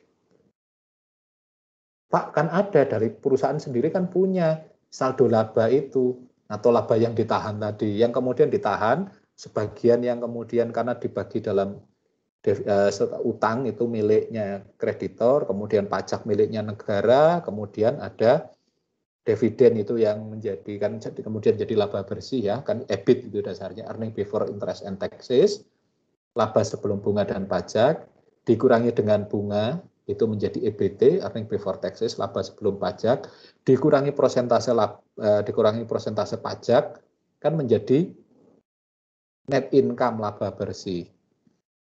Nah, net income itu masih harus dibagi dua lagi kan, bagi pemegang saham dan bagi perusahaan. Nah, net income itu dikurangi dengan dividen, bagian yang diserahkan kepada pemilik. Nah, sisanya itu kemudian menjadi saldo laba atau istilah yang lama itu laba ditahan. Nah, saldo laba ini adalah bagian keuntungan yang dimiliki oleh perusahaan sendiri. Nah, itu kan untuk apa? Untuk investasi selanjutnya, tapi kan jumlahnya tidak terlalu banyak, jumlahnya terbatas. Nah, saldo laba yang menumpuk tiap tahun itu diharapkan bisa menutup kebutuhan kita yang kalau kita butuh dana sampai 10 sampai 20% itu bisa tertutup kok dari saldo laba itu. Makanya karena ada saldo laba yang kurang lebih 10 sampai 20% itu, kalau kemudian perusahaan daripada ngambil utang pakai ada saldo laba, makanya saldo laba bisa dipakai kemudian lebih dulu, kalau kurang lagi baru ambil utang. Kecuali kalau kita butuhnya itu ternyata gede ya, 30 atau sekitar 30 sampai 40% dari dana itu kita butuh dari luar, mending saldo labanya yang tetap ditahan, tetap dipertahankan, kita ambil utang. Karena kemudian dari saldo laba sebenarnya bisa untuk nutup kebutuhan operasional di awal. Jadi itu teori struktur modal itu kayak begitu, mempermainkan sumber dana perusahaan. Saldo laba, ada ekuitas dan ada utang. Nah, ini teori struktur modal seperti itu yang sebenarnya dibahas kelompok ini. Bagaimana kemudian strukturnya yang optimal, ada kemudian ada yang namanya WACC ya, weighted average cost of capital. Jadi itu kan karena kita menggunakan investasi itu untuk capital, untuk modal kita secara keseluruhan, makanya kan ada yang namanya KE itu sama dengan apa? KB dan ditambah dengan KS. Jadi berapa yang harus kita keluarkan, komposisi yang harus kita keluarkan ini yang paling pas bagaimana? Berapa yang harus kita bayarkan di utang, KB, bond, capitalization on bond, dibanding dengan KS, capitalization on stock. Berapa jumlahnya yang optimal. Sehingga tadi sudah dijawab dengan baik oleh penyaji, itu bagaimana komposisinya harus pas. Besaran kita yang berapa kita keluarkan untuk dividen, berapa yang kita keluarkan untuk utang, ini harus pas. Yang paling kemudian memunculkan biaya modal, KE, capitalization on equity, itu yang paling rendah. Kalau yang paling rendah berarti kan yang paling optimal. Oh, berarti kita maksimal, kita bolehlah berutang, tapi jangan lebih dari sekian jumlahnya, karena kemudian itu akan memberatkan kita saat harus membayar utang itu ke pihak luar. Belum lagi ada dividen. Belum lagi pertimbangan dari kalau kita terlalu banyak ambil utang dari luar, ya disikat sama pemegang saham. Itu kira-kira cerita tentang struktur modal. Berapa yang pasnya itu yang susah ya. Nah itu kan menentukan berapa yang dikeluarkan oleh manajemen bagi dua orang yang jadi pengendali perusahaan secara umum, itu namanya kreditor dan investor. Kita yang di manajemen ini bagi-baginya berapa nih, utang sana kemari, ya, bayar sana berapa, bayar ke sini berapa supaya pas, supaya kedua pihak ini terpuaskan. Kreditor terbayar semuanya, fixed cost coverage-nya, pemegang saham juga puas dengan berapa yang kita bagikan, dividen yang kita serahkan ke mereka. Sehingga posisi kita sebagai manajemen, termasuk akuntansi di dalamnya ya, orang-orang akuntansi itu pas gitu. Yang aman lah gitu. Nah, siapa yang menghitung ini semuanya? Nah, walaupun ada anak keuangan yang dikatakanlah di manajemen itu ada jurusan keuangan, tapi yang menghitung-hitung itu yang punya datanya kan kita anak akuntansi, yang nyiapin strateginya mereka, tapi yang nyiapin keputusan itu mereka. Tapi kemudian data dan sebagainya, informasi kita yang siapkan. Komposisi yang pas dan sebagainya, analisis leverage-nya sekian itu anak akuntansi yang lebih menguasai hitung-hitungannya, karena anak akuntansi kita ini menguasai datanya, kita menguasai laporan keuangannya kita, sehingga yang analisis kita sajikan, ini loh hitung-hitungannya kayak begini, keputusan akhir di manajemen untuk kemudian ya kita pakai leverage-nya sekian, kita kemudian pakai pemegang sahamnya sekian, atau semuanya pakai pemegang saham, and so on, itu diputusan lebih lanjut, apakah kita perlu masuk pasar modal, ataukah kita jual obligasi, atau jual saham, ataukah kita cukup private placement, utang dari bank, sana-sini, atau dari perusahaan yang lain, terserah, itu bagaimana. Kemudian ada satu lagi yang menjadi tambahan pertanyaan menarik, yang ditanyakan oleh siapa tadi. Bagaimana kondisinya di kondisi pandemi, on FNIG ya, kondisi leverage. Nah, operasional kita pasti turun kok kondisi kayak begini ya, kecuali perusahaan-perusahaan tertentu.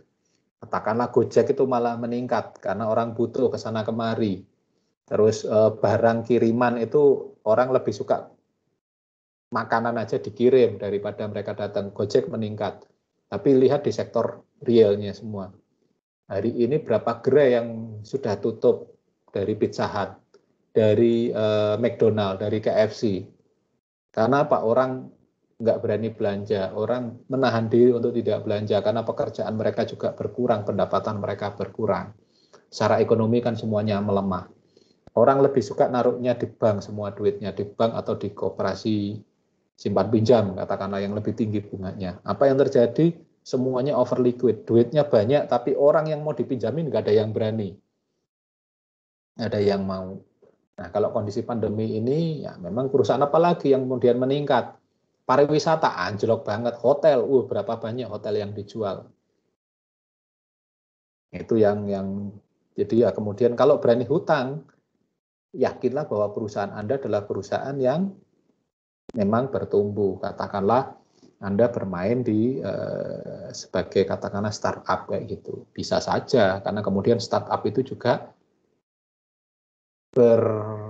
positif hari-hari ini pertumbuhannya. Tapi kalau yang lain sektor real, pariwisata, hotel, rumah, properti itu ya, itu pada gulung koming semua, nyaris gulung tikar semua itu ya. Bank kebanyakan duit, kebingungan juga, nggak bisa bayar. Akhirnya apa yang terjadi? Lebih banyak kemudian pengurangan jam kerja, bahkan PHK. Pak, karena kondisi pandemi Pak, seharusnya rumah sakit naik, buktinya orang ke rumah sakit pada nggak ada yang berani, kecuali kalau nanti sudah vaksinnya sudah datang ya. Kayak saya ada mata saya harus periksa gitu ya sekitar pertengahan tahun ini. Saya nggak bisa periksa mata karena dokter matanya juga nggak ada yang buka. Ada yang buka karena kasus khusus. Gigi, dokter gigi juga banyak yang tutup. Buka pun mahal dan kasus khusus karena mereka desinfektannya mahal. Bahkan di sektor kesehatan melemah juga.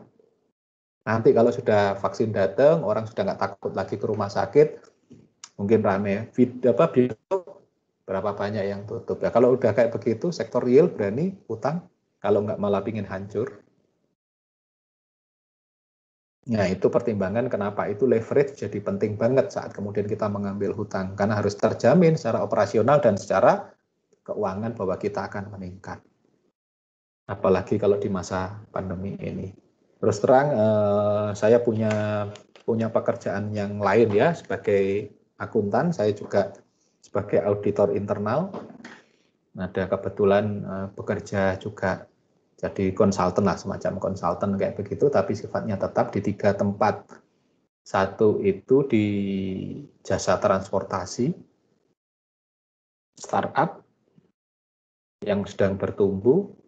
Satu itu di yayasan, tidak ada aktivitas operasional. Satu di koperasi, koperasi simpan pinjam, di kredit union. Yang terjadi apa? Uangnya banyak, tapi kemudian tidak bisa jualan, melemah. Jadi kemudian yang jelas sekarang lebih besar pasak daripada tiang, biaya lebih mahal dari pendapatan yang didapat. Kemudian untungnya ada pendapatan yang lain ya, karena kita investasi juga di luar untuk koperasi simpan pinjam itu. Jadi pendapatan operasional, jadi pendapatan lain-lain yang besar. Tapi secara itu pendapatan kami menurun drastis. Terus kemudian ada banyak saham yang ditarik, yang kemudian orang lebih milih untuk mencukupi kebutuhan dirinya sendiri,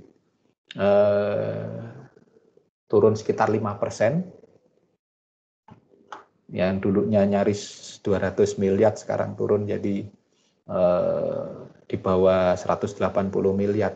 Lumayan itu, berkurang banyak gitu ya. Itu yang terjadi di sektor real, jadi yang terkait dengan pandemi. Nah, kayak begitu kondisinya sekarang. Semoga aja di tahun depan itu sudah juga sekolah. Nggak ada kegiatan, nggak ada aktivitas kayak begini. Apa yang terjadi? Sekolah juga sepi, kampus juga sepi. Pendukung-pendukung yang ada di sebelahnya, kos-kosan, tempat makan juga jadi sepi. Kantin tutup, nggak ada orang yang kerja. Dosennya juga dirumahkan. Otomatis juga berpengaruh kepada pendapatan, dalam tanda petik gaji pokok mungkin diterima, tapi kemudian jam mengajar jadi berkurang dan sebagainya, itu juga pasti akan berpengaruh pada tingkat pendapatan, minimal bonus nggak akan terbayar gitu ya. Nah itu kondisi real. Nah itu yang kemudian pandemi ini berdampak banyak pada kehidupan. Semoga saja tahun depan kita sudah ada vaksinnya, sudah kemudian bisa kuliah lagi, ketemu satu dengan yang lain, bisa interaksi, tidak lagi tergantung pada gadget seperti ini, kita bisa berkuliah dengan nyaman. Itu kira-kira hal-hal yang terkait dengan struktur modal dan pandemi, khususnya pandemi tadi ya, itu informasi tambahan dari saya. Oke, ada yang mau ditanyakan dari peserta perkuliahan hari ini? Nah ini Feniji dan Vidya ini, Vidya Paramita, tolong nanti ya ikonnya itu diganti dengan fotonya, walaupun nampak belakang seperti Sandra juga nggak apa-apa gitu ya. Sandra kemudian terlihat dari nampak belakang. Aslinya dia tidak menunjukkan wajahnya karena yang ditunjukkan adalah gambar gunung di belakangnya itu. Itu di mana itu Sandra? Cantik banget itu gunungnya. Di pundak, Pak. Di Gunung Pundak? Iya, pundak. Oh, oke. Ya nggak apa-apa gitu ya. Yang penting kan kemudian kelihatan fotonya. Feni dan Vidya ini masih gambarnya dan logonya namanya lagi FG, Feni Gunawan, Feniji. Dia Paramita itu masih VA gitu ya. Nanti kemudian bisa diganti dengan ikonnya supaya kelihatan ya. Oke, ada pertanyaan dari perkuliahan hari ini atau kemudian perkuliahan yang lain? Maksud saya sepanjang perkuliahan kita di manajemen keuangan. Kalau tidak ada informasinya bahwa kemudian yang namanya cuti bersama seharusnya dari tanggal 24 sampai tanggal 8 itu ternyata ditinjau ulang dan kemudian surat edaran di Majung sudah muncul, kita akan kuliah lagi tanggal 28, kantor akan buka, kampus buka tanggal 28. Tidak ada cuti bersama, padahal sudah terlanjur saya tulisin cuti bersama ini. Itu yang kemudian jadi masalah bagi kita, karena kita kemarin saya miss 3 pertemuan, terus kemudian sudah saya hitung sebenarnya saya bisa menyisakan 2 pertemuan di belakang. Kemudian apa yang terjadi? Pertemuan kita di belakang itu, karena kita kuliah hari Kamis, itu jatuhnya tanggal 24 dan tanggal 31. Modiar enggak itu kan? Artinya bahwa kemudian mereka yang maju, kelompok-kelompok yang akan maju di belakang, ini kan baru 7 kelompok ya yang maju, masih kurang lebih ada 5 atau 6 kelompok lagi. Itu saya harapkan nantinya ya kita akan ada perubahan untuk yang tanggal 24 dan tanggal 31 itu mungkin tidak tanggal 24 dan 31, tapi Anda presentasinya mungkin tanggal 23 dan 30. Karena 24 saya tidak mau mengganggu yang mau mereka mempersiapkan malam Natal, dan 31 mereka yang mau mempersiapkan malam tahun baru. Tapi nanti bisa saya geser atau bahkan dirubah ke hari yang lebih dekat lagi ya, entah Senin entah Selasanya. Karena yang kuliah di Senin Selasa itu minggu depan itu sudah berakhir. Jadi kita karena mereka nggak ketabrak libur, nggak ketabrak saya harus keluar kota, jadi mungkin kita bisa pindah geser ke hari Senin, Selasa atau Rabu di minggu ke 3 dan ke-4 yang tanggal 20 kurukuran itu ya, 21, 22, 23 gitu, atau yang 28, 29, 30. Jadi mohon mempersiapkan diri, toh materi sudah saya berikan semuanya, jadi kawan-kawan yang maju di akhir-akhir itu mempersiapkan diri untuk maju presentasi di hari, bukan di hari Kamis, bukan di 24 dan 31, tapi bisa hari Senin atau hari Selasa yang kita bisa sepakati, asal Anda tidak nabrak dengan kuliah yang lain. Kecuali ada yang nekat tetap tanggal 24 dan 31 mau kuliah. Kalau Anda mau, saya nggak mau gitu ya. Pas deket-deket. Terus terang, waduh Pak, tanggal 31 itu ada apa Pak? Terus terang sebenarnya tanggal begitu yang akhir itu 30, 31 karena itu terkait juga dengan pekerjaan, saya harus standby di suatu kantor ya untuk tutup buku. Karena posisi saya sebagai internal audit di koperasi simpan pinjam di kredit union yang saya harus stay. Karena posisi saya kebetulan sebagai internal audit ya, ketua pengawas. Jadi harus stay di tanggal itu, harus ngantor gitu ya, karena tutup buku harus tanda tangan dan lain sebagainya. Begitu. Oke, kalau tidak ada yang lain lagi, ya kita bisa akhiri. Terima kasih untuk penyaji, terima kasih untuk audiens. Semoga ke depan kita bisa belajar lebih baik lagi untuk materi ini, materi manajemen keuangan, juga secara teknis, dalam menulis maupun presentasi juga akan bisa jauh-jauh lebih baik. Dan ya, kita akan tutup dengan doa untuk minta penyertaan Tuhan supaya perkuliahan kita memberikan hasil yang baik bagi kita juga sepanjang perkuliahan Anda di semester ini ya, dan berakhir dengan baik. Oke, kita akan akhiri, kita tutup dengan doa, berdoa menurut iman kepercayaan masing-masing, dipersilahkan.